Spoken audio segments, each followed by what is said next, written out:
changes are coming. What are they?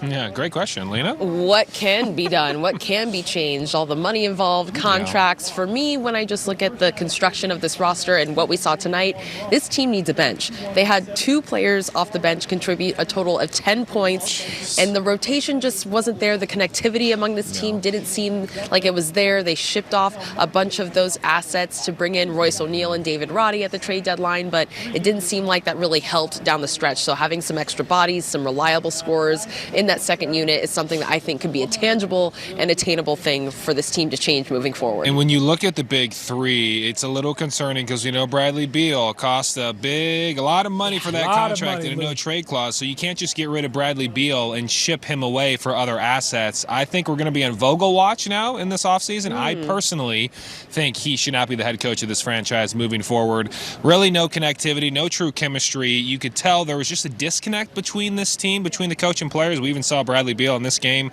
not even give Vogel a high five. Kind of brush it off. Yeah, brush it off. Yeah, that's the video that's circulating now from this game, the lasting image. Yeah, so it's a little concerning, but I think more than anything, you need a legitimate point guard. We saw how that kind of affected this team throughout the series. Beal went through stretches, Booker, but they just need a true number 1 point guard. I think that'll solve some issues too. And what really concerns me is, from our perspective, the lack of fight, the lack of intensity outside of tonight's game. Like, if this effort came in game 1 or 2, that's a loss you could live with. But we were waiting for some passion from this team, and it starts from Vogel down, and we never saw it until it was too late, and that was also very disappointing, not only in the playoffs, but throughout the entirety of the season. Right, and we heard Frank Vogel say that maybe the newness of this team, the newness of this staff, finding that chemistry on the court. At this time of the year, these guys are professionals. You've been in with different teams. You've been in different situations, traded midseason. That should not be